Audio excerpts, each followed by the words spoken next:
Hi guys, very warm welcome to the session. आज का ये जो सेशन है इसमें हम लोग स्टार्ट करने वाले हैं हमारा जॉइंट लाइफ पॉलिसी। गाइस ये बहुत ही जबरदस्त और बहुत ही मजेदार एडजस्टमेंट है। मेरी गारंटी है आपको ये बहुत ही अच्छे से समझ में आएगा, बहुत ही अच्छे से समझ में आएगा, 0 से लेके 100 तक। ये वाले सेशन में अपन कॉन्सेप्ट भी देखेंगे, यही वाले सेशन में हम लोग क्या करेंगे, पूरा का पूरा डिटेलिंग भी देखेंगे, मतलब क्वेश्चन भी प्रैक्टिस कर लेंगे। ठीक है गाइस, तो स्टार्ट करते हैं हमारा सेशन जॉइंट लाइफ पॉलिसी के ऊपर। सबसे पहले मतलब क्या होता है जॉइंट लाइफ पॉलिसी, तो मैं आपको समझा देता हूं। एक कंपनी होती है जो हम कहते हैं इंश्योरेंस कंपनी है। एक कंपनी है जिसको हम कहते हैं यार ये कंपनी क्या है, ये इंश्योरेंस कंपनी है। ठीक है, और यहां पे एक इस इंश्योरेंस कंपनी का एक क्लाइंट होता है। ठीक है, अब होता क्या है, नॉर्मल सारा सिस्टम कैसे चलता है, ये आदमी जो होता है, ये पर्सन क्या होता है, ये इसका प्रीमियम पेमेंट करता है। क्या करता है? प्रीमियम पेमेंट करता है। अब आप समझ के चलिए, ये पर्सन प्रीमियम पे करता है और इस इंश्योरेंस वाला ये जो कंपनी होती है ये पैसा लेती रहती है। लेट्स से कि प्रीमियम पे कर रहे हो लेट्स से 1000 और आपने कहा कि ये पॉलिसी है लेट्स से 25 ईयर्स की। कितने ईयर्स की है? 25 ईयर्स की। तो ये जो पर्सन है जिसका नाम है गोलू, क्या नाम है इसका? गोलू।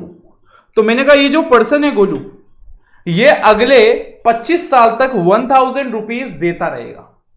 अगले 25 साल तक 1000 रुपीज देता रहेगा यार, क्लैरिटी है। और ये इंश्योरेंस कंपनी इसको पैसा कब देगी वापस? ये इंश्योरेंस कंपनी इसको पैसा कब देगी वापस? या ये सिर्फ ऐसे ही लेके रखेगी? नहीं, इंश्योरेंस कंपनी 2 सर्कमस्टेंसेस पे पैसा देती है, या तो डेथ, क्या बोला, या तो डेथ या मैच्योरिटी। ठीक है, ये पैसा देती कितना है? तो मैंने कहा जब भी आप कोई पॉलिसी कराते हो, तो मैंने कहा उस समय ये जो प्रीमियम आप देते हो इसके साथ एक सम एश्योर्ड कराते हो। मतलब इसका एक सम एश्योर्ड होता है कि ये पॉलिसी कितने रुपए की है और जितने रुपए की आप पॉलिसी लेते हो उस हिसाब से ये सम एश्योर्ड रहता है।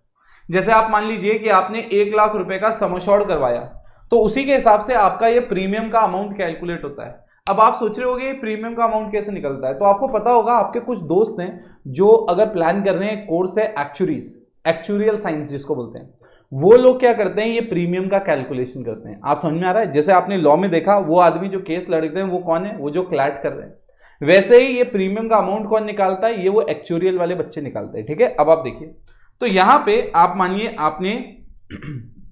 आपने कितना, आपने सम एश्योर्ड लिया let's say 1 lakh rupees, 25 years है ना, 1 लाख रुपीज आपने लिया।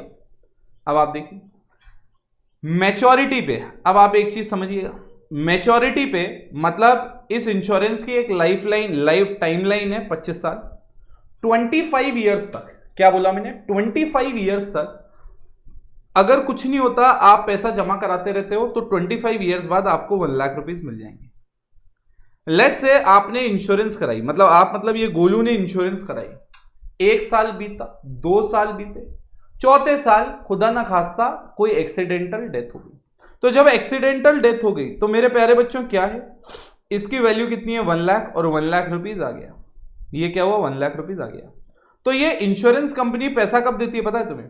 या तो डेथ या मैच्योरिटी, व्हिचएवर इज अर्लियर। मैं आपको पहले कॉन्सेप्ट समझा रहा हूं। वैसे क्लास 11th में बिजनेस स्टडीज में इंश्योरेंस नाम से चैप्टर था, बट कौन याद रखता है? बचपन, बिल्कुल अंधकार में, कोई प्रॉब्लम नहीं, आ जाओ। तो मैंने कहा अब आप एक चीज समझने की कोशिश करें। अब मैंने कहा गोलू ने हर साल 1000 रुपए जमा कराए 25 साल के लिए, तो 25 ईयर्स बाद मैच्योरिटी पे उसको जो सम एश्योर्ड होगा वो मिल जाएगा। या फिर पहले अगर डेथ हो जाती है खुदा ना खास्ता, तो ये पैसा मिल जाएगा। स्टोरी क्लियर है? तो आपको एक कॉन्सेप्ट बता दिया मैंने, एक पॉलिसी का कॉन्सेप्ट क्या होता है। अब मैंने कहा ये भी एक और कॉन्सेप्ट है जिसका नाम है सरेंडर वैल्यू। कौन सी वैल्यू? Surrender value. सर ये सरेंडर वैल्यू क्या है? मैंने कहा सरेंडर वैल्यू का मतलब ये है, ऐसा भी तो हो सकता है कि हमने पॉलिसी ली, 25 साल के लिए पॉलिसी ली, 1000 रुपीज की पॉलिसी ली, बट प्रॉब्लम क्या हुई, 5 साल तक तो हम ये 1000 जमा कराते रहे, 5 ईयर्स तक हमने जमा कराया। ठीक है, 5 साल तक तो हमने 1000 जमा कराया।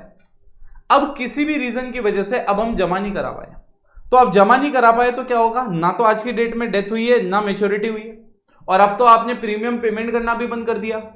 तो बेसिकली सरेंडर वैल्यू क्या होता है कि if you surrender the policy today, क्या बोला, if you surrender the policy today, if you surrender the policy today, how much amount you will receive, क्या बोला, how much amount you will receive. मतलब अगर आप आज सरेंडर कर देते हो इस पॉलिसी को तो भैया तुम्हारे को आज कितना पैसा मिलेगा, समझ में आ रहा है। अरे इंश्योरेंस वाली कंपनी बेवकूफ थोड़ी है, 5 साल तुमने 5,000 रुपए जमा किए, अब तुमने पे करना बंद कर दिया तो वो पूरे पैसे थोड़ी देगी। क्या तुम्हें लगता है वो पूरे पैसे देगी? सवाल ही नहीं उठता वो तुम्हें पूरे पैसे देगी।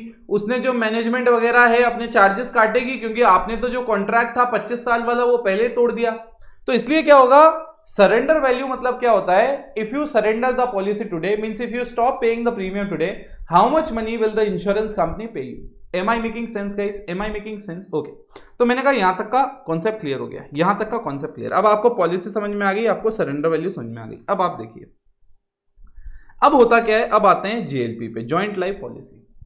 फर्म क्या करती है, फर्म क्या करती है, मोस्ट ऑफ द केसेस में पार्टनर्स के लिए एक जॉइंट लाइफ पॉलिसी लेती है। सर ऐसा क्यों? मैंने कहा यार बिल्कुल सिंपल सा ऑब्जेक्टिव होता है कि पार्टनर्स की वो जॉइंट लाइफ पॉलिसी लेती है। इसका बहुत ही सिंपल सा ऑब्जेक्टिव होता है कि अगर कोई पार्टनर रिटायर हो रहा है, आप समझने की कोशिश करिएगा, या किसी पार्टनर की डेथ हो रही है, अगर कोई पार्टनर रिटायर हो रहा है या किसी पार्टनर की डेथ हो रही है तो ऑब्वियसली डेथ के टाइम पैसा चाहिए होगा इस रिटायरिंग पार्टनर को पे करने के लिए, इस डिसीज पार्टनर के रिप्रेजेंटेटिव को पे करने के लिए। बिल्कुल वैसे ही अगर कोई रिटायरमेंट हो रहा है और रिटायरमेंट के वक्त ये जो पार्टनर जा रहा है इसको भी पैसे देने की जरूरत होगी। तो कहने का मतलब है अगर आप ये ऐसे पॉलिसी करा के रखते हो और आप प्रीमियम पे करते हुए रखते हो तो ऐसी अगर सिचुएशन आएगी तो फर्म के पास पैसा आता है। फर्म के पास क्या आता है बेटा? पैसा आता है। फर्म के पास क्या आता है? पैसा आता है। Am I making sense? Am I making sense? Clear है? अब आप एक बार इसको देखो, कॉपी नहीं करना आपको, आप इसको देखो, बस कॉपी करना ही नहीं है अभी तो सिर्फ समझने का है। अभी आप देखो इसको,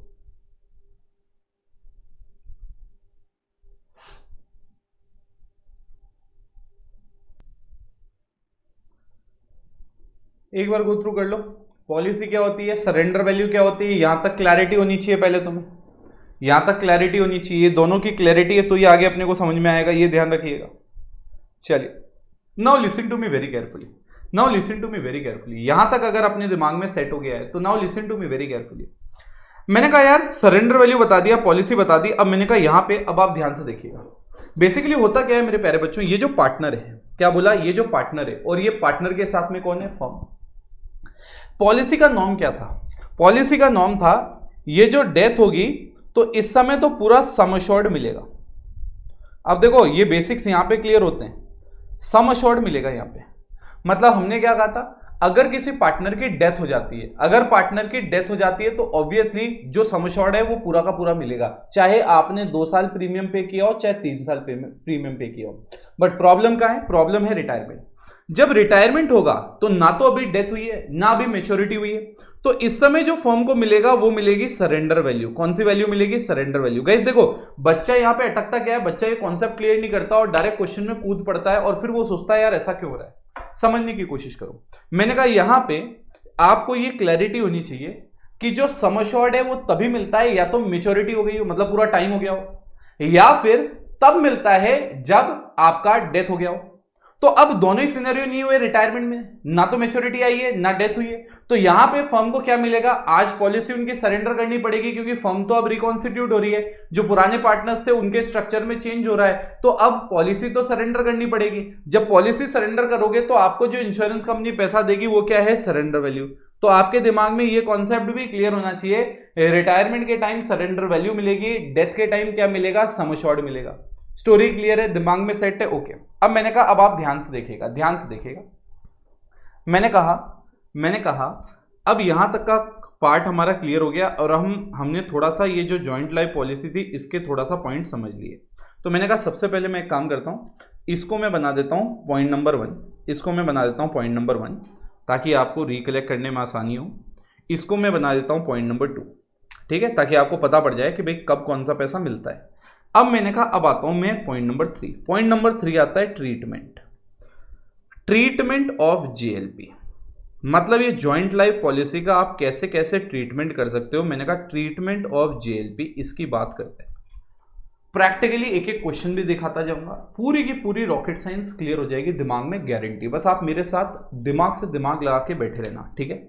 अब देखो ये जो चक्कर है वो क्या है, ट्रीटमेंट। मैंने कहा इसमें पहला ट्रीटमेंट है premium treated as expense. Premium treated as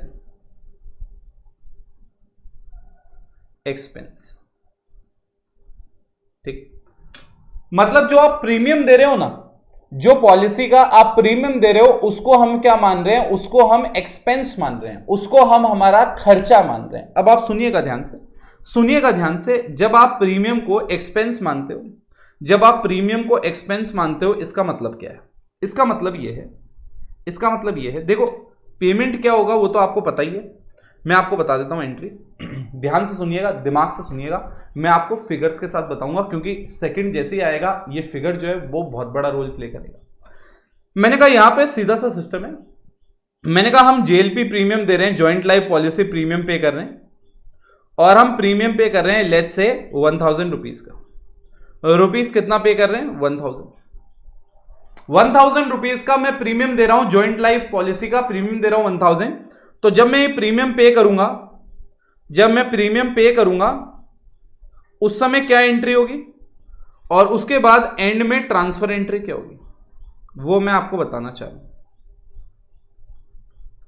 अब आप देखिए और खुद दिमाग लगाइए। सबसे पहले जब आप ये प्रीमियम पे करोगे तो पक्की बात है आपके यहां से कैश जाएगा, आपके यहां से क्या होगा? कैश जाएगा। Let's say how much cash will go? 1000। तो जब आप इसको प्रीमियम को एक्सपेंस मानते हो या नॉर्मली आप प्रीमियम का पेमेंट करते हो, तो आप क्या करोगे? कैश को 1000 से क्रेडिट करोगे और यहां पे आप एंट्री मारोगे जेएलपी प्रीमियम। क्या एंट्री मारोगे? जेएलपी प्रीमियम, या आप सिर्फ जेएलपी भी मार सकते हो, दोनों सही है, या 1000, ठीक है। थोड़ा सा नीचे वाले को आगे कर देते हैं ताकि ऐसा लगे एंट्री है डेबिट क्रेडिट, ठीक है। अब मैंने कहा यहां पे लिखा है ये जो प्रीमियम है इसको हम एक्सपेंस मान रहे हैं, इसका मतलब eight the end of the year मैं इसको ट्रांसफर कर दूंगा कहां पे? मैं इसको ट्रांसफर कर दूंगा पीएनएल में। मैं कहां ट्रांसफर कर दूंगा? पीएनएल।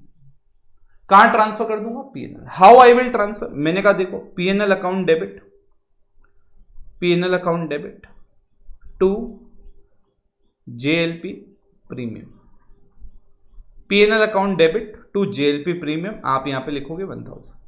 स्टोरी समझ में आ रही है? स्टोरी समझ में आ रही है? जैसे आप सैलरी का, वेजेस का, इलेक्ट्रिसिटी बिल का, वेजेस का जैसे आप ट्रीटमेंट करते हो, आपका खर्चा होता है, आप at the end of the year you transfer it to PNL. तो सेम वे जैसे आप ट्रेडिंग और पीएनएल में ट्रांसफर करते हो, वैसे आपने यहां इस प्रीमियम को कहां ट्रांसफर कर दिया?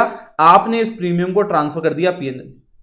अब जब भी आप किसी चीज को पीएनएल में ट्रांसफर कर देते हो डेबिट साइड, इसका मतलब वो आप एक्सपेंस मान रहे हो। तो यहां पे ये क्या बोल रहे हैं कि प्रीमियम को आप क्या मान रहे हो? यहां पे एक्सपेंस मान रहे हो। तो जब ये कहते हैं कि हम ट्रीट कर रहे हैं प्रीमियम को एक्सपेंस, इसका मतलब क्या है? हम eight the end of the year जो भी प्रीमियम पे कर रहे हैं वो हम कहां मान रहे हैं, वो कहां क्रेडिट कर रहे हैं, वो कहां ट्रांसफर कर रहे हैं? हम पीएनएल में ट्रांसफर कर रहे हैं। तो JLP account eight the end of the year 0 हो जाता है, ठीक है। अब एक बार एनालिसिस, ठीक है बेटा, एनालिसिस करते हुए चलना, नहीं तो ये जो है दिमाग में हमेशा अटका रहेगा। और मैं आपको बता रहा हूं कि आज ही के दिन पूरा क्लियर कर लेंगे, आज ही के दिन पूरा क्लियर कर लेंगे, थोड़ा समय शायद ज्यादा लगे।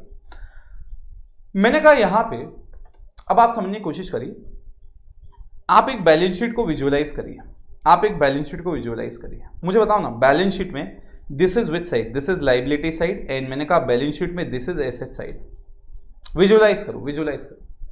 जब मैंने पहली एंट्री पास की तो कैन आई से दैट मैंने कैश का बैलेंस कम किया, कैश का बैलेंस मैंने 1000 से कम किया। भाई eight the end of the year जब भी आप कोई ट्रांजैक्शन करते हो, आपको इंपैक्ट पता होना चाहिए eight the end of the year balance sheet में क्या आएगा। तो जैसे ही मैंने पहली एंट्री मारी, कैश का बैलेंस कम हो गया। ये जो जेएलपी प्रीमियम है ये तो अगली एंट्री में रिवर्स होकर 0 हो रहा है, बट यहाँ डेबिट क्या हो रहा है? पीएनएल। अब मुझे एक बात बताओ, जब पीएनएल डेबिट हो रहा है तो ये पीएनएल में डेबिट होना मतलब पीएनएल में लॉस बुक करना। मुझे बताओ ना, ये पीएनएल में जो लॉस बुक होता है अल्टीमेटली ये किस में डिस्ट्रीब्यूट होता है? ये पार्टनर्स में। तो अगर आपने एक लॉस बुक किया तो आप पार्टनर्स कैपिटल को डेबिट मारोगे। भाई लॉस कहां जाएगा? पार्टनर्स कैपिटल में डेबिट आएगा। तो जब आप लॉस को पार्टनर्स कैपिटल में डेबिट करोगे तो अल्टीमेटली आप इंपैक्ट देख रहे हो। आप एसेट साइड, ये जो आपने एक्सपेंस माना, इसका अल्टीमेटली इंपैक्ट क्या रहा है? आप एक तो कैश को माइनस कर रहे हो और दूसरा लॉस बुक करके अल्टीमेटली पार्टनर्स को डेबिट कर रहे हो। पार्टनर्स को क्या कर रहे हो? आप डेबिट कर रहे हो। क्लियर है? मतलब पार्टनर का बैलेंस कम कर रहे हो।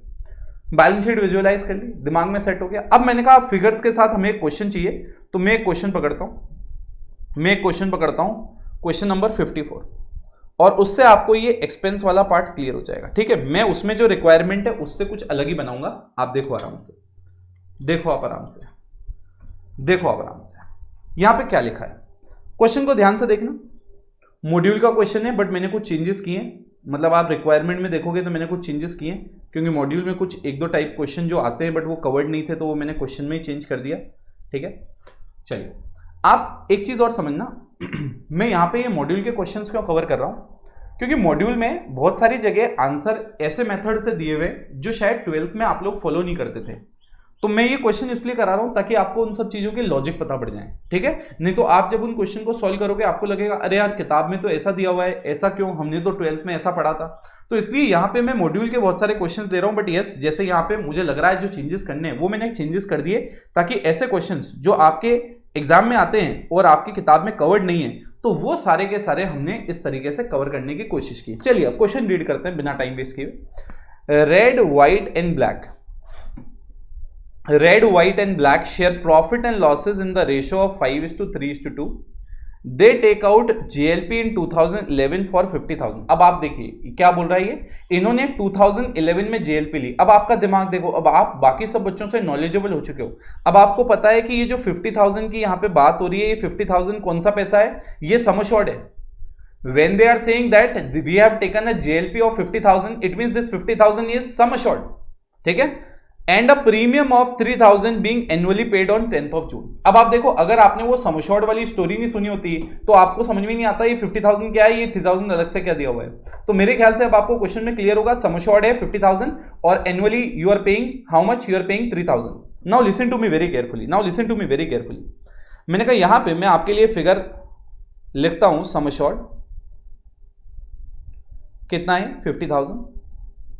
And how much annual premium we are paying? The annual premium which we are paying is 3,000. अब आप देखिए ऊपर जो आपने नॉलेज ली है वो क्वेश्चन में अप्लाई कैसे होती है, क्योंकि कई बार क्या होता है बच्चा सिर्फ JLP का मीनिंग समझ लेता है, क्वेश्चन प्रैक्टिस नहीं करता। ट्रस्ट में एग्जाम में उसकी वजह से आएगा नहीं उसे। ठीक है, क्वेश्चन में अप्लाई करना तो आना चाहिए। देखो अब यहां पे लिखा हुआ है the surrender value of the policy on 31st of December every year. मतलब ये पॉलिसी कब ली? 2011 में। अब यहां पे ये बोल रहा है कि इनकी जो एनुअल साल के एंड में जो इनकी वैल्यू है, साल के एंड में क्या है इनकी वैल्यू जो है वो यहां पे दे रखी। अब आप सुनिएगा कैसे। यहां पे बोला कि 2011 में जब हमने फर्स्ट टाइम पेमेंट किया और एंड में जो सरेंडर वैल्यू थी, मतलब आज अगर आप पॉलिसी पे करना बंद कर दो तो इंश्योरेंस कितना देगी आपको? 0। 2012 में कितना देगी? 900। 2013 में कितना देगी? 2000। 2014 में कितना देगी? 3,600। क्लियर है? अब सवाल ये है, क्वेश्चन कहता है कि भैया हम लोग ना रिटायर हो गए, मतलब ये आदमी रिटायर हो गया। कब रिटायर हो रहा है? अब देखो दोनों केस दिए रिटायर। आप बुक देखोगे तो वहां सिर्फ रिटायरमेंट का डिस्कशन है, बट बच्चा फिर एग्जाम में डेथ आ जाता है तो कंफ्यूजन आता है, तो इसलिए मैंने दूसरा केस भी बना दिया डेथ। तो पहले अपन रिटायरमेंट की बात करते हैं। अब आप देखिए अब सिचुएशन क्या है। सिचुएशन ऐसी है कि फर्स्ट ऑफ अप्रैल है कि क्या है? 15th of April। तो मैंने कहा 15th of April को रिटायरमेंट हो रहा है। 15th of April को रिटायरमेंट हो रहा है। ठीक है, यहां पे मैं केस 1 लिख देता हूं। अब 15th April 2015 को रिटायर हो रहा है, मतलब एक आदमी जा रहा है। कौन जा रहा है? ब्लैक जा रहा है। रेड, व्हाइट, ब्लैक, तो इसमें से कौन जा रहा है? Black retired. तो यहां पे ब्लैक रिटायर्ड लिख देता हूं। अब आप अपनी जो नॉलेज है उसको यूज करके बताओ, यहां पे रिटायरमेंट हो रहा है। जब रिटायरमेंट हो रहा है तो आपको सम एश्योर्ड मिलेगा कि सरेंडर वैल्यू मिलेगी? सबसे पहले तो ये आपके दिमाग में क्लैरिटी होनी चाहिए। यहां पे क्या मिलेगा? सरेंडर वैल्यू मिलेगी। क्या मिलेगी? यहां पे सरेंडर वैल्यू मिलेगी। अब सवाल ये है, ब्लैक रिटायर हो रहा है तो उस दिन सरेंडर वैल्यू क्या है? तो मैंने कहा देखो यहां पे 900, भाई तो 0 है। तो मैंने कहा surrender value on the date of retirement, surrender value on the date of retirement, on the date of retirement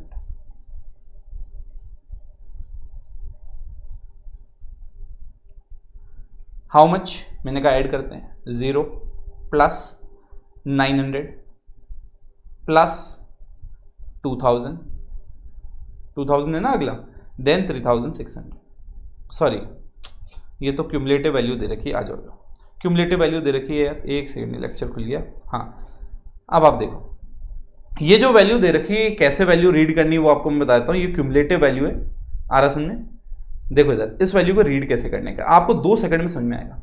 मैंने कहा 2011 के बाद ये जो वैल्यू है ये कितनी है, नील। 2012 के बाद वैल्यू क्या है, 900। अब अगेन ये 2012 को अगर आप इंश्योरेंस सरेंडर करा देते हो तो आपको 900 मिलेगा। 2013 में आप सरेंडर करा देते हो आपको कितना मिलेगा, 2000।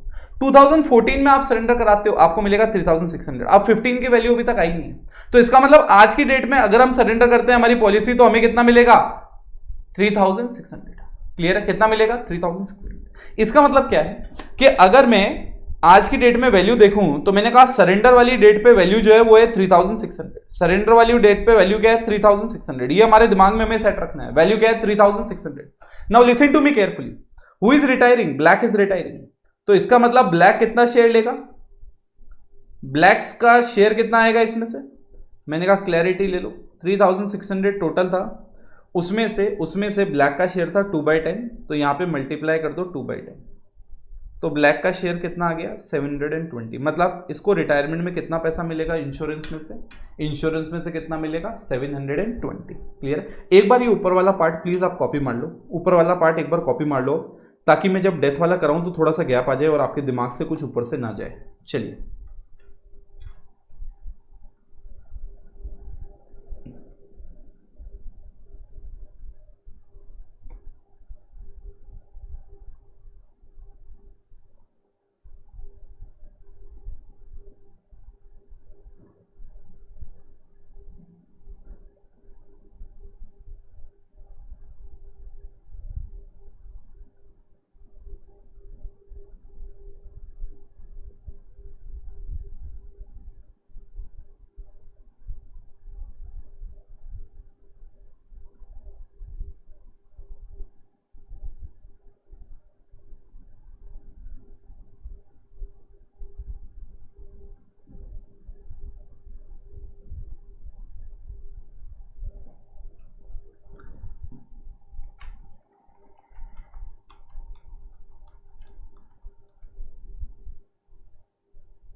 यस गाइस, तो यहां तक एक बार किया आपने।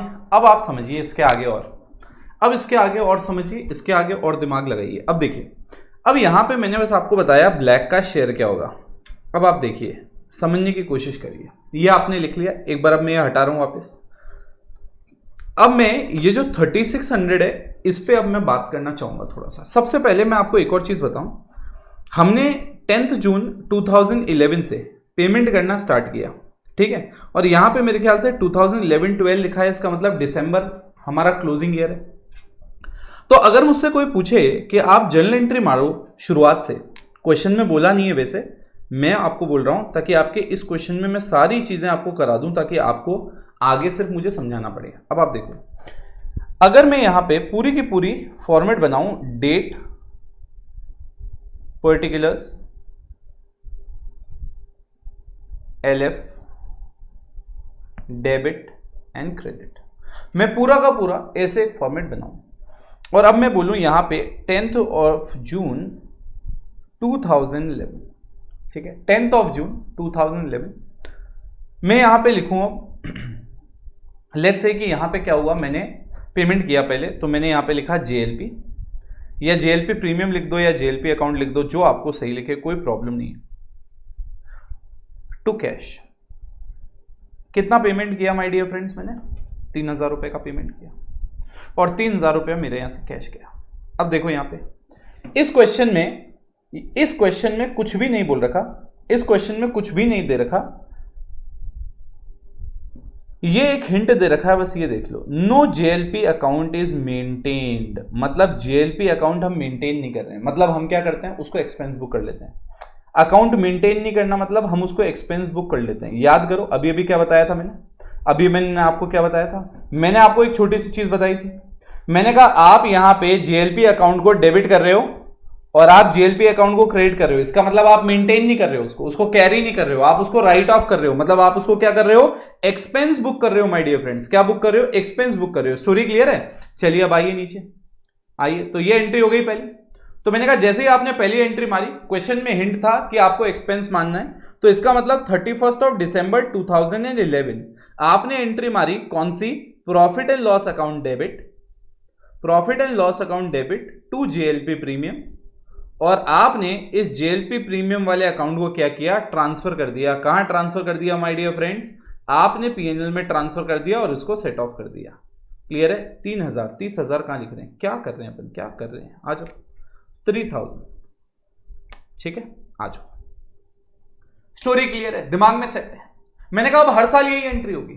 अब आप देखिए क्या बोल रहा हूं मैं, हर साल यही एंट्री होगी। सर एंट्री कभी चेंज नहीं होगी। मैंने कहा आगे चलेंगे, अभी आ जाओ पहले एक बार इसको कॉपी मारते चलते हैं। कितने ईयर तक हमने फिल किया, देखो 2011, 12, 13, 14, 4 ईयर्स तक हमने पेमेंट किया। तो अब अगले साल आ जाते हैं। यहाँ पे तो एंट्री आ नहीं पाएगी ऐसा लग रहा है मुझे, तो एक काम करते हैं, पहले ये वाले पार्ट को कॉपी कर लेते हैं। चलिए अब मैं सिर्फ कॉपी पेस्ट करूंगा क्योंकि यही एंट्री रिपीट होगी, बस लास्ट ईयर में जो चेंजेस होंगे वो आपको दिखाऊंगा। और हमेशा याद रखना, सीखना जर्नल एंट्री से होता है। हमेशा कभी भी ये गलती मत करना कि आप जर्नल एंट्री को बाईपास कर जाओ। जर्नल एंट्री हमेशा मतलब करनी है। तो ये हो गया दूसरा साल। अब थर्ड ईयर के लिए कॉपी कर लेते हैं माय डियर फ्रेंड्स। ये अपन ने स्क्रॉल किया, ये यहाँ पे आए, ये थर्ड ईयर लिखा अपन ने, थर्ड ईयर के लिए स्क्रॉल किया। अब फोर्थ ईयर पे आते हैं। 4 ईयर्स तक पेमेंट किया अपन ने, बिल्कुल 4 ईयर्स तक किया। आ जाइए, story is clear to us now. Listen to me very carefully. अब देखो सबसे पहले पहला ईयर कंप्लीट हुआ, 2011 में पेमेंट किया, ट्रांसफर कर दिया, ठीक है जी। नेक्स्ट ईयर आया, नेक्स्ट ईयर हमने कहा 2012 आया जून, और जून में हमने पेमेंट किया 3000, और वो का वही जब दिसंबर आया, अरे ऊपर 31 दिसंबर नहीं लिखा, क्या लिखा ना, फिर अपन ने ये वाली एंट्री वो सेम ही कॉपी कर दी क्या, ओके। चलो यहाँ पे लिखते हैं दिसंबर, और ये एंट्री भी रिवर्स करनी पड़ेगी, मेहनत का ज़्यादा फायदा नहीं हुआ।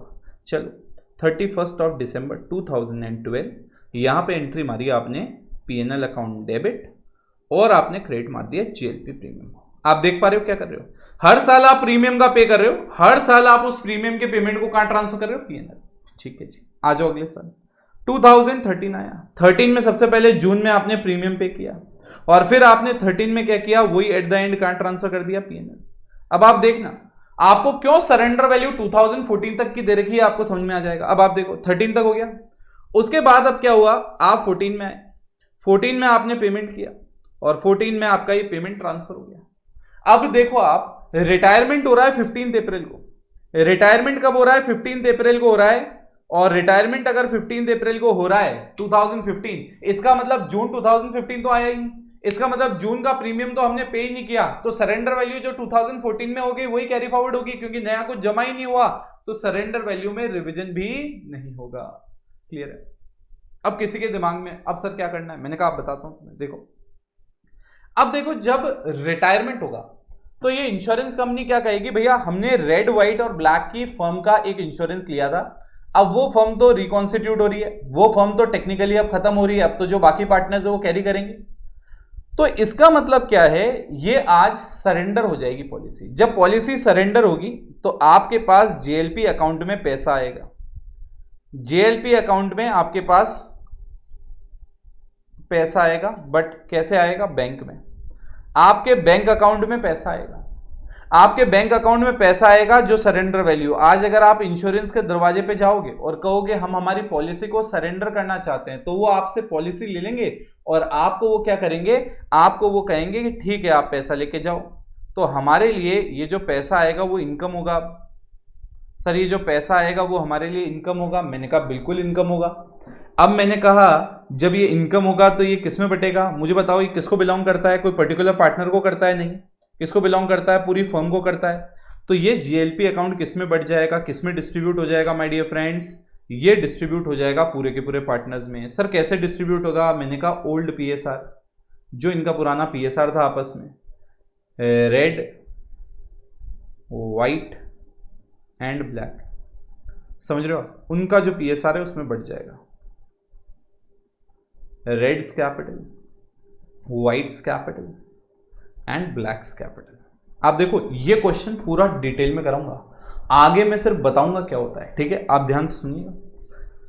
तो यहां पे अब ये बटा, यहां पे आया 1800, तो यहां पे आया 1800, फिर उसके बाद क्या है 3 है आई थिंक, तो 3 में 369 1080 आई थिंक, और फिर 720।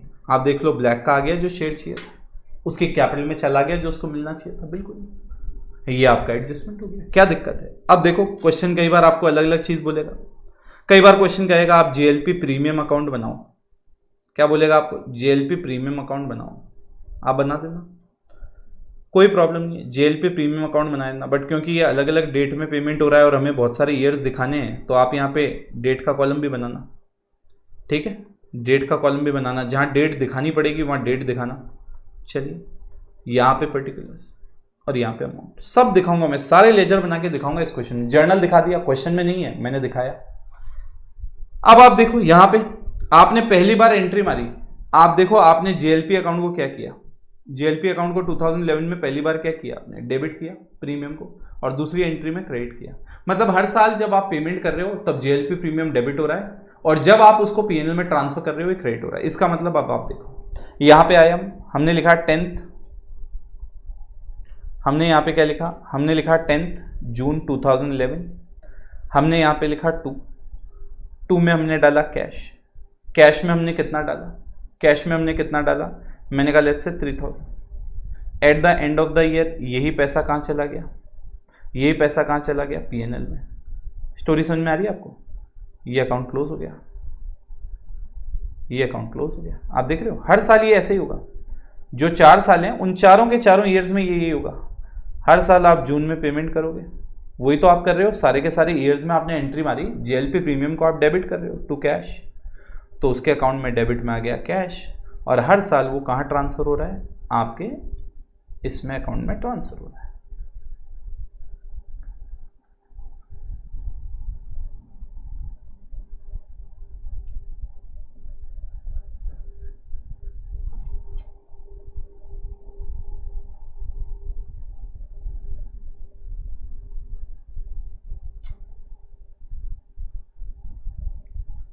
ठीक है, हर साल आप देख रहे हो सेम स्टोरी चल रही है, अपन प्रीमियम पे करते हैं, ये डेबिट होता है, फिर eight the end of the year ये ट्रांसफर हो जाता है पीएनएल। अरे जैसे कोई भी एक्सपेंस आप करते हो, एक्सपेंस ये तो होता है साल भर में होता है, eight the end of the year transfer हो जाता है पीएनएल में या ट्रेडिंग में, वही सेम स्टोरी चल रही है यहाँ पे। 10th June 2014 to cash 3000, 31st December 2014 by PNL।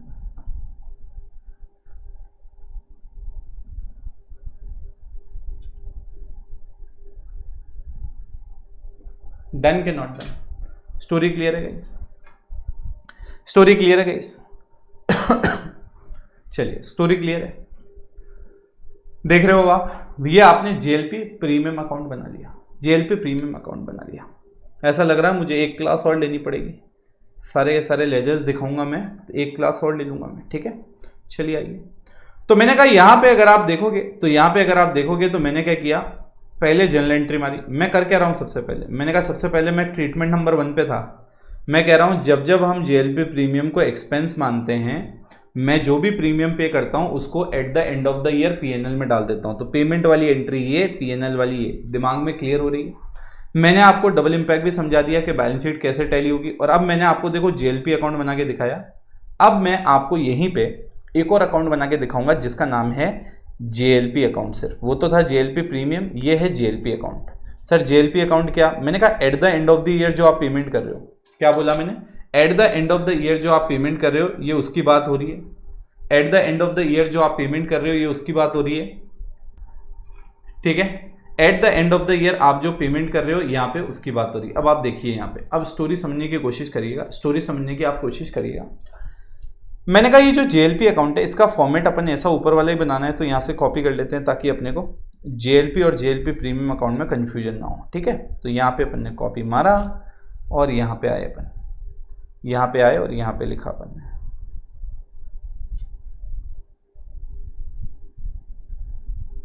चलिए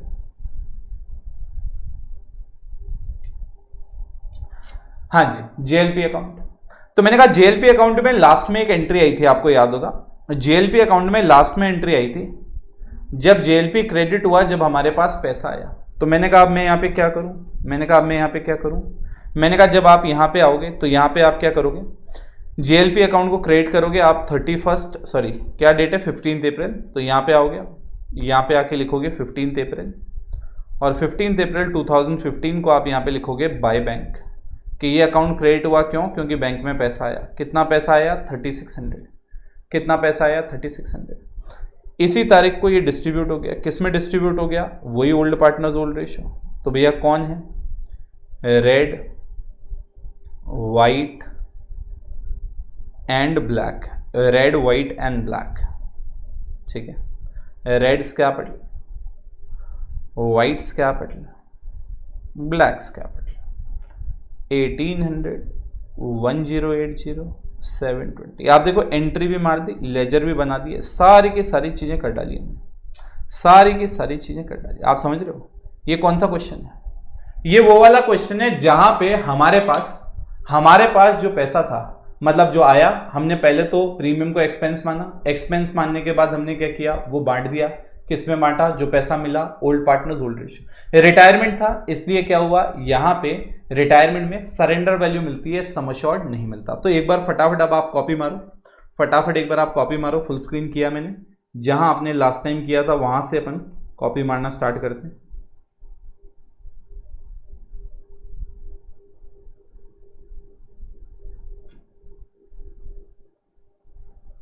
जर्नल से कॉपी मारना स्टार्ट करते हैं। स्टार्ट करो गाइस।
हाँ जी गाइस, बच्चे ने दो सवाल आए हैं अपने पास, वो 2 क्वेश्चन ले लेते हैं पहले अपन, ताकि आप लोगों की भी प्रॉब्लम हो। तो मैं क्वेश्चन भी रिपीट कर रहा हूँ, ताकि इनकेस आप बाद में भी दिख रहे हो तो आपको पता हो कि मैं किसके रिस्पेक्ट में आंसर दे रहा हूँ। एक बच्चे ने पूछा, सर JLP बनाने का पर्पस क्या होता है? अरे मेरे दोस्त, पूरी कहानी तो बताई तुझे, शुरुआत से बताई, लिखने का भी टाइम दिया। 1 सेकेंड ना बेटा, वापस करूँगा मैं। ये पूरी स्टोरी बताई थी ना यहाँ पे, कि आज अगर कोई आदमी रिटायर हो रहा है और डेथ हो रहा है, तो उस समय क्या होता है, एक आदमी को फर्म को पैसे की ज़रूरत पड़ती है। रिटायरिंग पार्टनर की भी कैपिटल और बाकी पैसा लेके जाएगा वो, और जिस आदमी की डेथ हुई है उसके रिप्रेजेंटेटिव भी पैसा एकदम से लेके जाएंगे। तो फर्म पे एकदम से उस टाइम प्रेशर ना आ जाए ज़्यादा पैसे का, इसलिए वो ये पॉलिसी करा लेते हैं। तो पर्पस मैं ऑलरेडी बता के लेके आया हूँ। तो मेरे ख्याल से इस अकाउंट पे थे आप, या नीचे वाले अकाउंट पे थे, बता देना। फिर एक बच्ची ने पूछा है, सर ये 3600 कहाँ से आया? अरे बेटा, ये यहाँ पे दिया हुआ है क्वेश्चन में, ये दे रखा है कि 2014 के बाद हमारी जो सरेंडर वैल्यू है वो 3600 है। मतलब अगर 2014 के बाद अगर हम पेमेंट नहीं करते और हमारी पॉलिसी सरेंडर कर देते हैं, तो वो हमें 3600 रुपीज़ देंगे। क्वेश्चन में गिवन है बेटा। हाँ जी, और कोई सवाल है तो आप प्लीज़ मुझे बताएं, और बाकी कॉपी करते रहें, बाकी कॉपी करते रहें।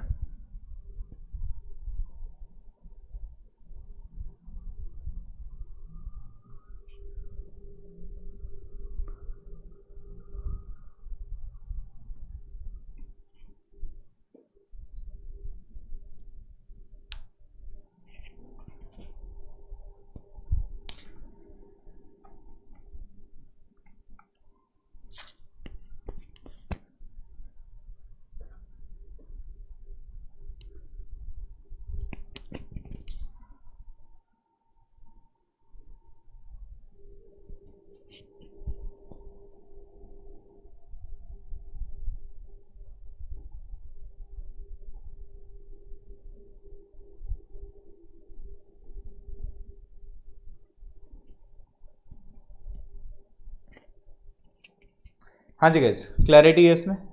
यहाँ तक हो गया ये अपना? ओके, तो अब अपन आगे बढ़ रहे हैं गाइस।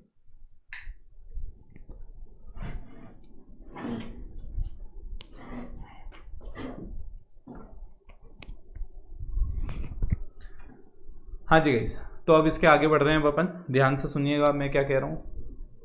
देखिए, अब मैं कह रहा हूँ यार, ये वाला पार्ट तो आपके दिमाग में बिल्कुल सेट हो गया। एक एक छोटी मोटी चीज़, आपके जो डाउट थे वो भी अपन ने ले ली। अब आप देखिए इसके आगे। मैंने कहा इसके आगे की कहानी क्या है? इसके आगे की कहानी है, व्हाट इफ अगर बी की डेथ हो जाती है। व्हाट इफ अगर बी की डेथ होती है, मतलब सॉरी, ब्लैक की डेथ हो जाती है। तो मैंने कहा सेकंड केस लेते हैं यहाँ पे, सेकंड केस लेते हैं, और इसमें ज़्यादा मैं करूँगा नहीं कुछ, मैं सिर्फ यही बोलूँगा बस कि डिफरेंस क्या आएगा वो बताऊँगा। मैंने कहा अगर ब्लैक की डेथ हो जाती है, अगर ब्लैक की डेथ हो जाती है, तो हमारे को जो 3600 है वो पैसा नहीं मिलेगा, हमारे को मिलेगा वो सम अश्योर्ड। सम अश्योर्ड कितना है? 50,000। तो हमारे को पैसा मिलता 50,000। अगर ब्लैक की डेथ हो जाती तो हमारे को 3600 सरेंडर वैल्यू नहीं मिलती, हमारे को मिलता पूरा का पूरा पैसा। पूरा का पूरा मतलब 50,000। याद आ रहा है? मैच्योरिटी अमाउंट, मैच्योरिटी डेट पे पूरा पैसा मिलता है या डेथ पे? तो यहां पे पूरा 50,000 मिलता है। अब कई बच्चे क्या सोचते हैं, अरे सर ब्लैक की डेथ हुई तो पैसा ब्लैक को मिलेगा। नहीं, अरे फर्म की पॉलिसी है ना, तो फर्म की पॉलिसी का पैसा तो फर्म में आएगा और सब में बटेगा। आ रहा समझे? इसका मतलब बाकी सारी एंट्रीज सेम होंगी इसकी, बाकी सारी एंट्रीज। इसमें मैं जर्नल एंट्रीज मार के दिखाऊंगा, वैसे आपको मैं जर्नल एंट्रीज आपको मार के दिखाऊंगा। मैं फटाफट जर्नल एंट्रीज कॉपी कर देता हूं, ताकि आपको बस मैं बता सकूं। अभी आप ज़्यादा ऐसे फिगर आउट करने की कोशिश मत करिएगा क्या हो रहा है। मैं आपको एक बार पहले कॉपी कर देता हूं, कॉपी पेस्ट कर देता हूं जो एंट्रीज मुझे कॉमन चाहिए, फिर अपन बात करेंगे उसके बारे में।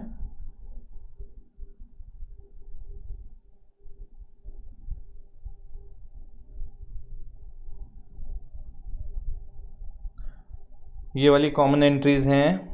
उसके बाद में ये 3 एंट्रीज और आ सकती हैं, ये भी लिख देते हैं अपन यहाँ पे। अब उसके बाद में ये वाली एंट्री और चाहिए, 3 एंट्रीज आ गई, 2 एंट्रीज और चाहिए। ठीक है, चेक कर लो, ये सारे के सारे ईयर्स की एंट्री आ गई। अभी चेक करवा देते हैं आपको, चिंता ना करें। चलिए,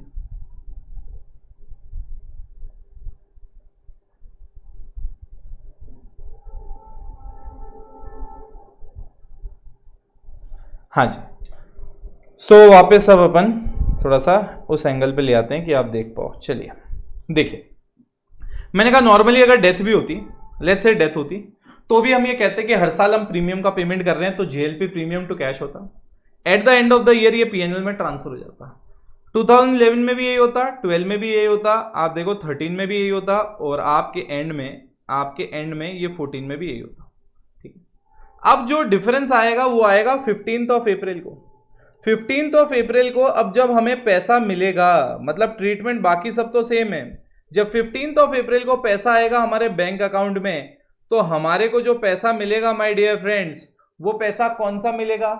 मैंने कहा वो पैसा मिलेगा हमें जो पूरा का पूरा सम अश्योर्ड होगा, दैट इज 50,000। आप डिफरेंस देख रहे हो, वहां पे मिला था हमें 3,600, यहां पे हमें मिल रहा है कितना? पूरा का पूरा 50,000।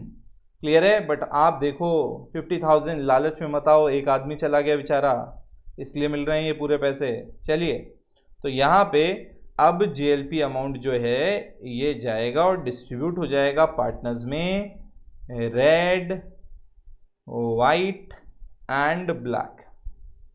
रेड, वाइट एंड ब्लैक, इन तीनों में डिस्ट्रीब्यूट हो जाएगा। Reds capital, whites capital and the black's capital. Red, white and black कितना कितना जाएगा? 50,000 को आप डिस्ट्रीब्यूट करो, 25,000, 15,000। स्टोरी क्लियर है? दिमाग में सेट है? समझ में आ रहा है अपने को? That's it. दोनों में डिफरेंस ही है। रिटायरमेंट में सरेंडर वैल्यू मिलती है, डेथ में क्या मिलता है? पूरी वैल्यू। अब देखो मैंने ये क्वेश्चन में यही मॉडिफिकेशन किया। नॉर्मली हमारे यहां पे क्या है, अपने पास बुक में क्या था? सिर्फ और सिर्फ रिटायरमेंट था, दोनों डाल दिए। अब दिमाग से बाहर निकलेगा ही नहीं। ये एक्सपेंस वाला तरीका था। कौन सा वाला तरीका था? एक्सपेंस वाला। ठीक है, अब फटाफट ये वाली एंट्री, आप एक काम करो, बाकी एंट्रीज आप कॉपी करना चाहो तो आप जगह छोड़ देना बात के लिए। आप अभी सिर्फ जो एंट्री लिखो वो सिर्फ ये 2 एंट्रीज लिख लो, ये 2 एंट्रीज लिख लो, ताकि मैं श्योर हो जाऊं कि ये दोनों वाला पार्ट आपको आ गया है। फटाफट ये 2 एंट्रीज कॉपी मारो यार, ये 2 एंट्रीज कॉपी मारो। 2 या 3 मिनट दे रहा हूं, फिर अपन कुछ करते हैं और नया, कुछ और देखते हैं इसमें और क्या नया कुछ एडिशन हो सकता है।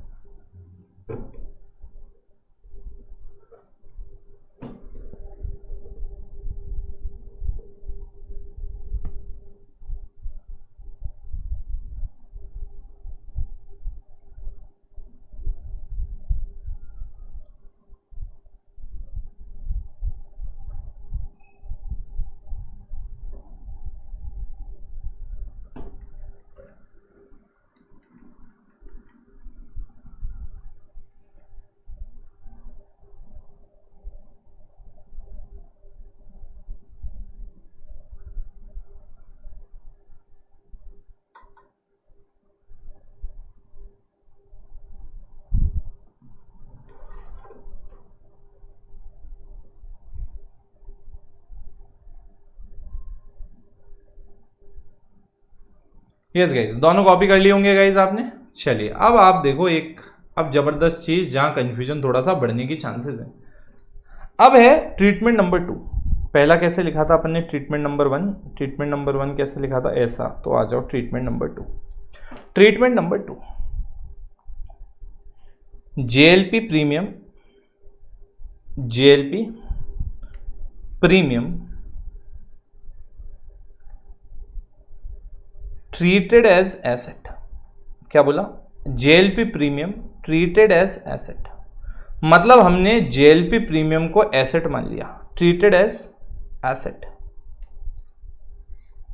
ठीक है, चलिए आइए, मैंने कहा इसका सिस्टम समझते हैं, इसका सिस्टम समझते हैं, और मेरी गारंटी आपको समझ में आ जाएगा। आप बस सुनिए आराम से, मस्त रहिए। एक सवाल और करवाऊंगा, एक क्वेश्चन और करवाऊंगा, दिमाग में सेट हो जाएगा।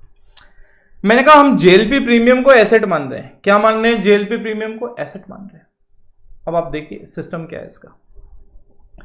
सिस्टम इसका ऐसा है भैया कि जब आप जेएलपी का पेमेंट करते हो, समझने की कोशिश करिएगा। सबसे पहले तो आप ये सोच सकते हो, सर आप जेएलपी को एसेट कैसे मान सकते हो?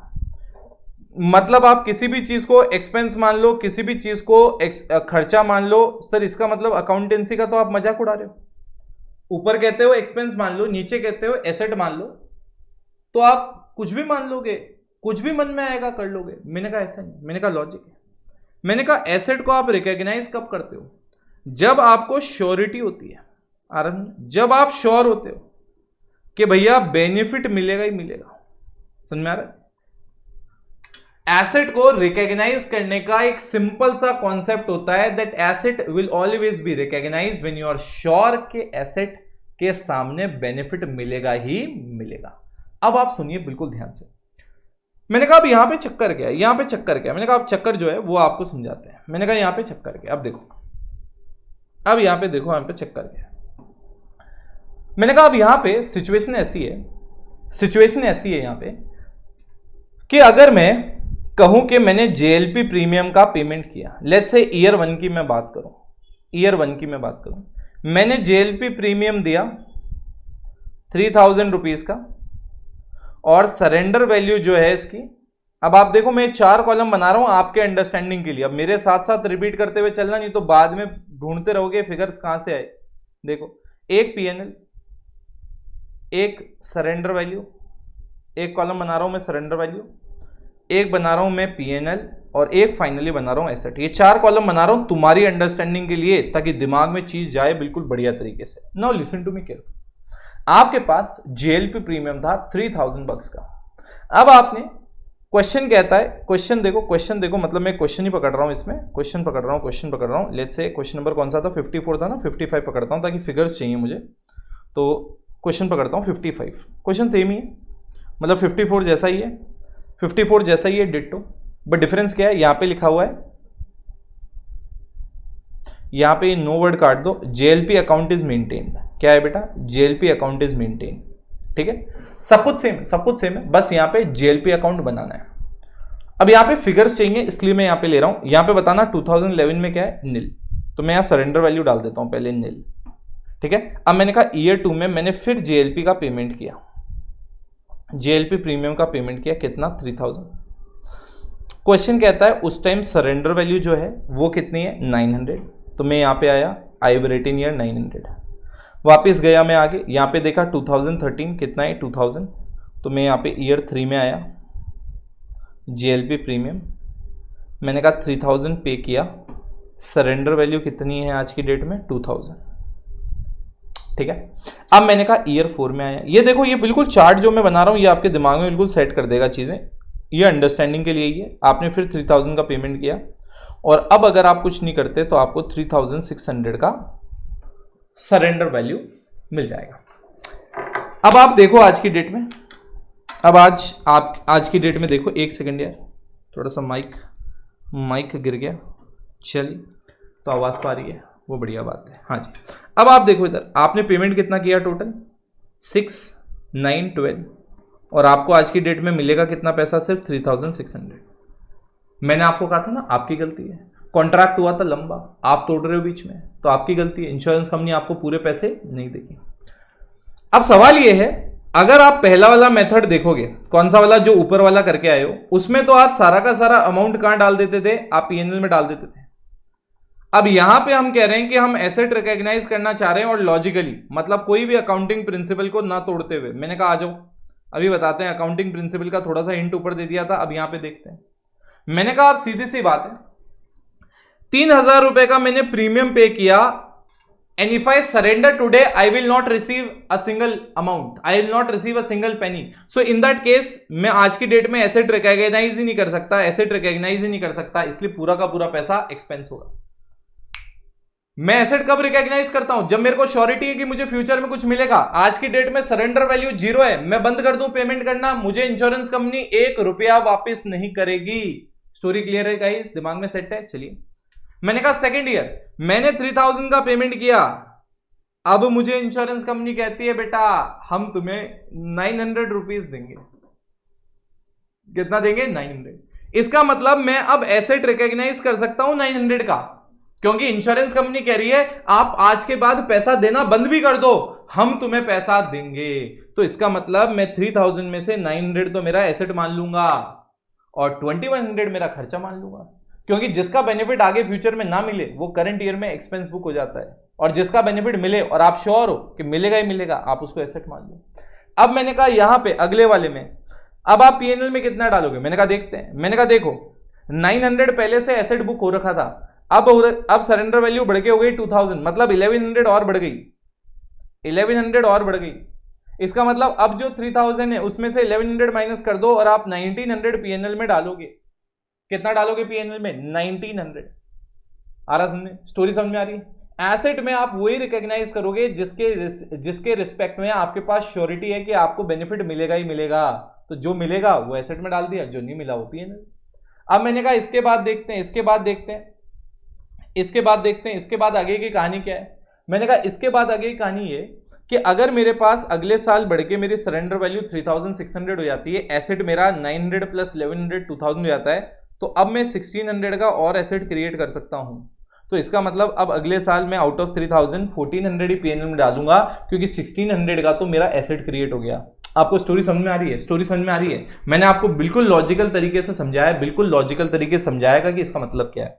सर आप कहना क्या चाह रहे हो, अब आपने नीचे चार्ट बना दिया, वापस ऊपर आके एक बार मीनिंग समझा दो, हमारे ऊपर से जा रहा है। अब सुनो, मैंने कहा यहां पे क्या है, जेएलपी प्रीमियम। इसका मतलब क्या है माय डियर फ्रेंड्स, इसका मतलब यह है कि आप जो जेएलपी के रिगार्डिंग पेमेंट कर रहे हो आप उसको एसेट मान लो, बट आप एसेट तो मान ही नहीं सकते जब तक कि आपके पास बेनिफिट ना हो। तो जब ऐसा लिखा हुआ हो ना जेएलपी को एसेट मानना है, इट मींस हम एसेट रिकॉग्नाइज करेंगे एट सरेंडर वैल्यू। कौन सी value, surrender value. Sir surrender value पे क्यों रिकॉग्नाइज करोगे, क्योंकि मुझे श्योरिटी है कि मुझे इतना पैसा तो मिलेगा ही मिलेगा अगर आज मैं पेमेंट करना छोड़ दूं तो। स्टोरी क्लियर है, दिमाग में सेट है बेटा, समझ में आ रहा है। चलिए आ जाओ। अब इसको एक बार एक काम करो, ये आपको समझ में आ गया होगा क्या कर रहे हैं, कैसे कर रहे हैं। स्टोरी भी समझ में आ गई, एसेट को रिकॉग्नाइज क्यों कर रहे हैं। ऊपर वाला और ये तरीका डिफरेंट है। ऊपर वाले में हम एसेट मानते ही नहीं, हम कहते हैं पूरा पीएनएल में डालेंगे। यहाँ पे हम एसेट बनाना चाह रहे हैं। ये तरीके हैं, दोनों सही है। ऊपर वाला भी आप सही मान सकते हो, ये भी आप सही मान सकते हो, क्योंकि यहाँ पे एसेट क्राइटेरिया सेटिस्फाई हो रहा है। एसेट क्राइटेरिया क्या होता है, आप किस चीज को एसेट दिखाते हो, जब आपको श्योरिटी है कि आपको पैसा मिलेगा ही मिलेगा। अब मैंने कहा यहाँ पे, अब मैंने कहा ये ऊपर चार्ट बना लिया। अब मैंने कहा अगर मुझे कोई ये बोले, मैं अब अकाउंट बना के दिखा रहा हूँ आपको। पहले केस में क्या है, ब्लैक रिटायर्ड। कौन सा वाला केस है, ब्लैक रिटायर्ड। अगर मुझे कोई पूछे ब्लैक रिटायर्ड वाले केस में आप ये एंट्रियाँ वगैरह मार के दिखाना, मैंने कहा ठीक है अभी बताते हैं तुम्हें, अभी बताते हैं। चलिए अभी बताते हैं, एक सेकेंड ना, हाँ तो अभी बताते हैं। ब्लैक वाले में एंट्री मार के बताते हैं अगर ब्लैक रिटायर हो रहा है। मैंने कहा एंट्री क्या, सॉरी अकाउंट बना के दिखाते हैं। मैंने कहा यहाँ जेएलपी प्रीमियम अकाउंट बनाता हूँ। पहले मैं एक एक चीज बताता हूँ आपको। पहले जेएलपी प्रीमियम अकाउंट बनाता हूँ, आराम से बनाएंगे, कोई जल्दबाजी नहीं। यहाँ पे डेट, यहाँ पे पर्टिकुलर्स और यहाँ पे अमाउंट। डेट, पर्टिकुलर्स और आपके पास यहाँ पे अमाउंट। स्टोरी क्लियर है, चलिए स्टोरी क्लियर है, चलिए। अब मैंने कहा करना क्या है। मैंने कहा आप जैसे हर बार पेमेंट कर रहे थे 10 जून को, याद आ रहा है तो क्वेश्चन तो याद हो गया होगा, इसलिए सेम क्वेश्चन है ताकि आप फिगर्स पे ज्यादा फोकस ना करो, कॉन्सेप्ट पे करो। कि यहाँ पे 10 जून को आपने पेमेंट किया और जेएलपी प्रीमियम टू कैश आप जैसे पेमेंट करते हो वैसे आपने 3000 का पेमेंट कर दिया। क्लियर। अब आपने फर्स्ट ईयर में सरेंडर वैल्यू क्या थी, 0। तो इसका मतलब ये जो पूरा का पूरा पैसा था आपने 31 दिसंबर 2011 को आपने पीएनएल में डाल दिया। पूरा का पूरा आपने कहाँ डाल दिया, पीएनएल में डाल दिया। अब आपके पास कोई बैलेंस नहीं बचा, पूरा का पूरा पैसा पीएनएल में चला गया। आराम से देखते हुए चलना, मैं आपको लेजर वेजर भी बनाना सिखा रहा हूं, अगर वो भी वीक है तो भी कोई टेंशन नहीं है। तो पुराने अंधकार का बहाना मत देना कि उसकी वजह से समझ में नहीं आ रहा है। आ रहा समझे, गारंटी है मेरी समझ में आएगा। अब आप सुनिए, यहां पे अब आए अपन वापस 10 जून 2012, यहां पे लिखा टू कैश। हमने कहा भैया हमने फिर पेमेंट किया 3000 का। अब मैंने कहा यहां पे चक्कर है, अब पीएनएल में कितना जाएगा, सिर्फ और सिर्फ 2100। कितना जाएगा, 2100। आ जाओ, 2100 जाएगा। मतलब आप यहां पे आओगे 31 दिसंबर 2012, आप यहां पे लिखोगे बाय, और बाय में आप डालोगे पीएनएल, और आप कितना डालोगे बाय पीएनएल में, 2100। और जैसे ही आपने 2100 डाला, अब आप इस लेजर को बिल्कुल केयरफुली एनालाइज करो। आपके पास यहाँ पे बैलेंस बच गया, और बैलेंस कितने का बचा आपके पास, 900। यू गॉट बैलेंस ऑफ 900 बक्स। आपके पास 900 रुपीज का बैलेंस बच गया। यहां पे आया 3000 और यहां पे भी आया 3000। आप देख पा रहे होगे आपका ऑटोमेटिकली यहां पे बैलेंस बच गया। और कितना बैलेंस बच गया आपके पास? यहां पे आपके पास बैलेंस बच गया यहां पे कितना? 3000 रुपीज का। ठीक है, अब आप सुनिए बेटा, अब आगे समझिए, आराम से धीरे धीरे चलिए। अब मैंने कहा जैसे ही आप 1 जनवरी 2013 को आओगे आपके पास ऑटोमेटिकली ये बैलेंस बचेगा जो लास्ट ईयर से कैरी डाउन हुआ था, यहां ब्रॉट डाउन हुआ 900। क्लियर है बेटा फंडा? क्लियर है बेटा फंडा? समझ में आ रहा है आपको मैं क्या कह रहा हूं? एक सेकेंड ना, तो मैं ये कह रहा था गाइज आपको, मैं ये कह रहा था आपको कि यहां पे अगर हम देखेंगे तो बैलेंस हमें दिख गया 900। अब मैं आपको जो समझाना चाह रहा था वो ये था, अब आप अगले साल फिर 10 जून को 2013 में आप पेमेंट करोगे। कितने का पेमेंट करोगे आप पेमेंट करोगे वापस 3000 रुपीज का। अब ऊपर वाली टेबल में वापस जाओ, ऊपर वाली टेबल में आप देखो कितना आप पीएनएल में डालोगे इस साल? 1900। कितना आप पीएनएल में डालोगे? 1900। देखो एक बार बेटा फुल स्क्रीन पे देखो,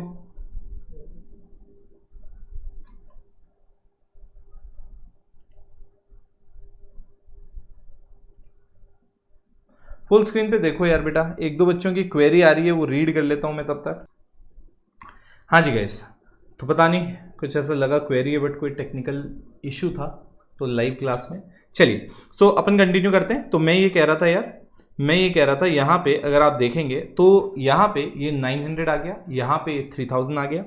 अब गाइज यहाँ पे ये जो टेबल थी जो मैं आपको बता रहा था उस वक्त 1900 हम पीएनएल में ट्रांसफर करेंगे। ऊपर हमने टेबल बना के पहले कर रखा है, मैं तो सिर्फ यहाँ पे पोस्टिंग कर रहा हूँ। बाई पीएनएल, बाई पीएनएल कितना है? बाई पीएनएल कितना है गाइज? कितना है कितना है कितना है कितना है यार, भूल कैसे गए? 1900 पीएनएल में डालने का है। अब आप यहाँ पे बैलेंस लिखोगे 31 दिसंबर 2013 बाय बैलेंस कैरी डाउन, यहाँ पे कितना आ गया? 2000।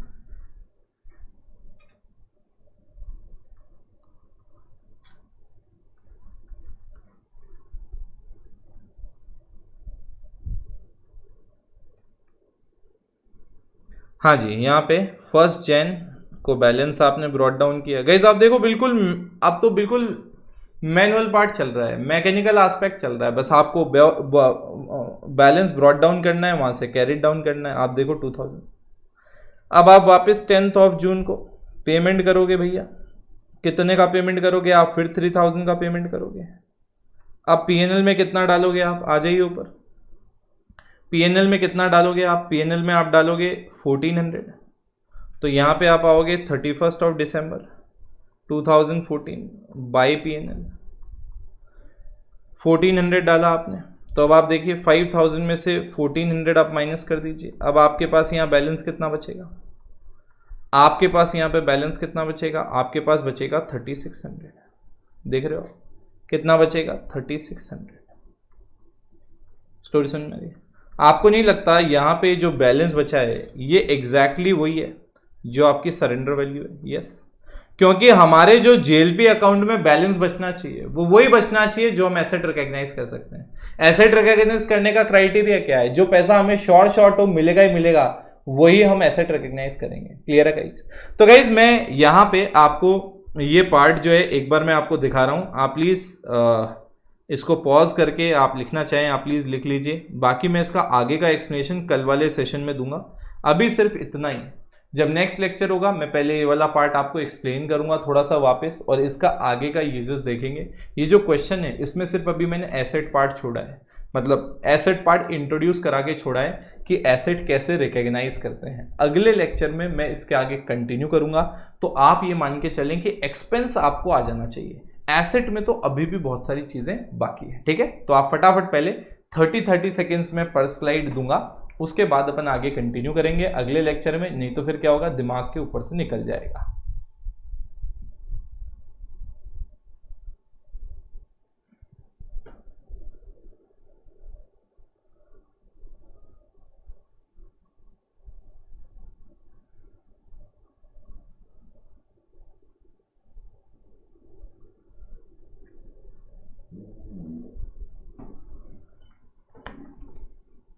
गाइस अभी बस यही ध्यान रखना है कि हम एक सेकंड तरीका भी है, हम चाहें तो इसको क्या रिकॉग्नाइज कर सकते हैं, हम चाहे तो इसको रिकॉग्नाइज कर सकते हैं क्या, एसेट, या चाहे तो एक्सपेंस। एसेट रिकॉग्नाइज करोगे तो कुछ गलत नहीं करोगे, क्योंकि जो एसेट आप रिकॉग्नाइज करते हो उसमें ये श्योरिटी होनी चाहिए कि आपको बेनिफिट मिलेगा। तो जब आप जीएलपी को एसेट रिकॉग्नाइज कर रहे हो तो आप उसको सरेंडर वैल्यू पे कर रहे हो, जो आपको पता है। अब यहाँ पे बस वो सरेंडर वैल्यू का कॉन्सेप्ट कैसे चलता है वो मैंने आपको थोड़ा बहुत बताया है। आपको अगेन समझ में नहीं आया अभी, कोई टेंशन की बात नहीं है। एसेट वाला समझ में नहीं आया, अपन अगले लेक्चर में आगे कंटिन्यू करेंगे, तब आपको समझ में आएगा। ठीक है, चलिए।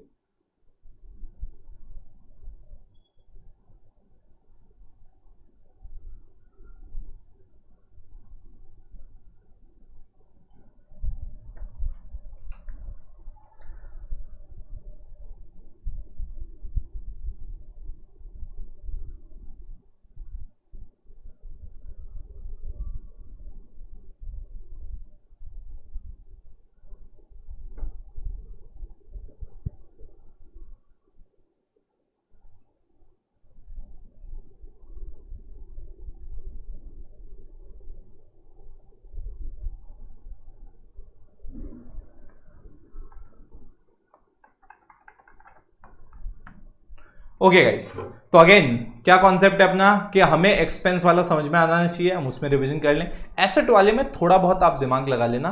अगले सेशन में मैं या एसेट वाले पार्ट से ही स्टार्ट करूंगा वापस, थोड़ा इंट्रो देके, फिर अपन ये 55th वाला जो क्वेश्चन है 55 वाला, ये हम पूरा डिटेल में सॉल्व करेंगे। ठीक है गाइस, तो मिलते हैं अगले सेशन में। थोड़ा सा भारी कॉन्सेप्ट है, नया कॉन्सेप्ट है, क्योंकि इतना बहुत आराम वाला कर रहे थे, ये थोड़ा सा हैवी आ गया है, तो इसमें कोई घबराने की बात नहीं।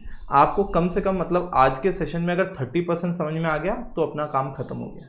ठीक है गाइस, अगले लेक्चर में मिलते हैं। Till then take care, bye bye, but do not forget to revise.